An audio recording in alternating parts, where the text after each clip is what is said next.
House Speaker Mike Johnson leaves Barry Weiss speechless as he tells a story, a quite concerning one at that, about Joe Biden. Guys, this is going to be a good video. I think you're going to like it. As I'm sure you all know, Joe Biden is senile and then some. You know, thank God he's out of office. That was a dark chapter in American history that hopefully we will put to bed for good very soon. So we're going to get right into it. But first, do me a big favor here. Like our video and share it around so we can keep bringing you guys this great hard-hitting content. As always, friends, I'm your host, Darian, and this is Resist the Mainstream. Okay, let's talk about Biden for a second. Yeah. You have said that he is the worst. I actually want to quote this, make sure I get it right. You have said that he is the worst president in the history of this country. Worse even than James Buchanan?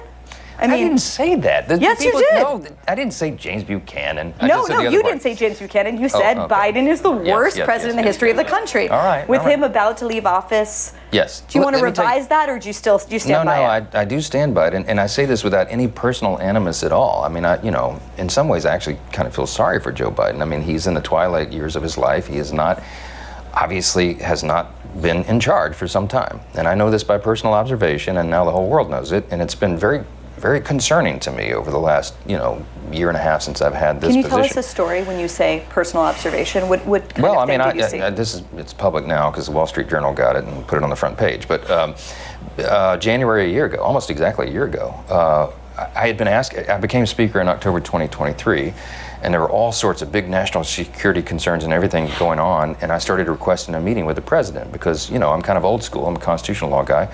Speaker of the House should be able to talk to the president, especially in times of great national interest and calamity. But they wouldn't let me meet with him, and his staff kept getting excuses. This went on for like 8 or 9 weeks. I'm sorry, Mr. Speaker, he doesn't have time. What are you talking about? I'm second in line of the presidency. He has time. I need to talk to him. Right.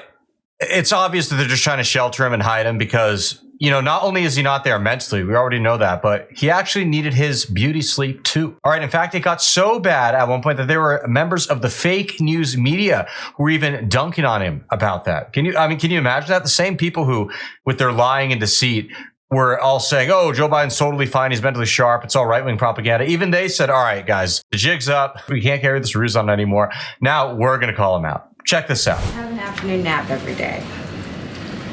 Let me be very clear about this. This is a president that wakes up every morning and puts the American people first. That's what he does. He does that every single day. That is his focus. And we would invite the president to come here and tell us that directly. Noted, Kelly. But he's awake. That's inappropriate. As you heard from your colleague, the president of the WHA, that's inappropriate. Yeah, it was bad. We had, I can't say the classified parts, but we had some big national concerns at the time that I was losing sleep over. Finally, I just went to the Hill press corps and I said, the president is not being allowed to meet with the speaker. There's a problem. So they started putting pressure on him. Long story short, they finally relented. They invited me to the White House. I show up and I realize it's actually an ambush because it's not just me and the president. It's also Kamala Harris, Chuck Schumer, Hakeem, the CIA director, everybody. And then, so I walked in the Oval and, I know what this is. They're going to hotbox the speaker on Ukraine funding. That's what it was. This is probably third week of January. Yet, despite that, Johnson clearly caved on the Ukraine issue and went ahead and funded it after he lied to the American people and said, oh, I'm going to oppose it. This is so bad. They're putting the American people last. It's so awful. He paid all the lip service. And then guess what? He cowered and did it anyways. All right, guys, I'm going to keep it real. All right, we need to call out these Republicans, like Johnson being one of them, who stab us in the back over and over again. And then we have people on the right wing who will sit there and sing their praises and call them based. And I'm just thinking, no. Stop it, guys. And by the way, there are many conservative influencers who will lie to you about this. All right, I'm not going to name names right now, and I could do a whole video on it. Maybe I will one day. But I remember posts about, oh, hey guys, Mike Johnson is so based. Look at him read verses of the Bible to the media. Oh, he's such a great Christian. Meanwhile, he's stabbing the American people in the back, and they're just throwing this fake red meat at the base. Do not fall for it. We sit down, we're in the midst of it, and the whole conversation, and I'm going, we don't need to have this conversation. The president reaches over just like this. We're sitting right next to the fireplace in the Oval, and he grabs my arm and he says, the speaker and I just need a couple minutes together. Would y'all just leave us alone? And I looked up on the faces of some of the staff standing around the wall, and they're like, oh, no, he did it. So he called it. He's the commander-in-chief. So everybody leaves, and he and I are standing awkwardly in the middle of the Oval Office right over the rug by that coffee. Biden loves grabbing people and standing awkwardly around them. At least this time he didn't sniff them. Coffee table. And I said, Mr. President, thanks for the moments. This is very important. I got some big national security things I need to talk to you about that I've heard and I think you know, and what do we do? But first, real quickly, Mr. President, can I ask you a question? I cannot answer this from my constituents in Louisiana. Sir, why did you pause LNG exports to Europe? Like, I don't understand, liquefied natural gas is in great demand by our allies. Why would you do that? Because you understand, we just talked about Ukraine.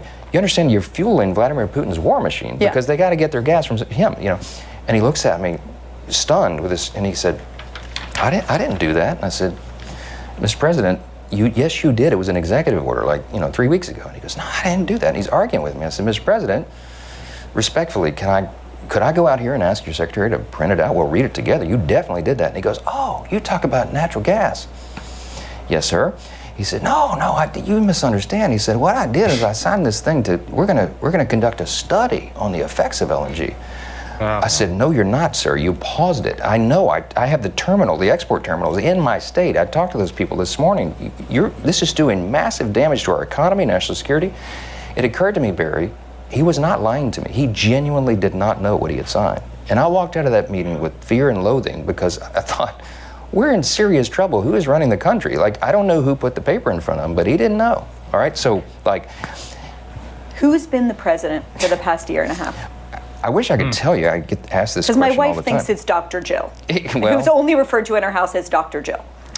She certainly had a lot of influence, but I think it is a group of people. Look, this is the way I have reasoned this. When he was on the stage and he had 15 or 16 different Democrats on the first debate, and they were trying to get the nomination, when he ran, they were dropped off one by one, and they settled on Joe because they thought he'd be the most electable because some of them were too far left. Well, each of them, I think, sat down with him as a condition of dropping out, and Elizabeth Warren and Bernie and the rest, and said, fine, but you're going to take my person to run this, and you're going to take this person, and here's my list of demands. And he just agreed to all of it because he wanted to be president so badly. So over the next 4 years, they made good on those commitments, and he brought in people, and he signed things incongruous as they were, as dangerous as they were, counterproductive.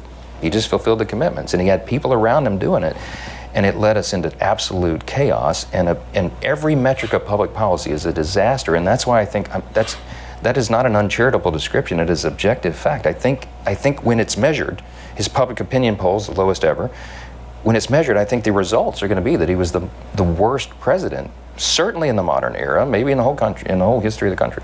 Well, folks, that wraps it up. What did you all think? I hope you enjoyed it. Did you like my little spicy commentary about Speaker of the House Mike Johnson? Let me know. I want to hear your thoughts, guys. And if you enjoyed the video, please hit that subscribe button down below. Thank you so much, and God bless.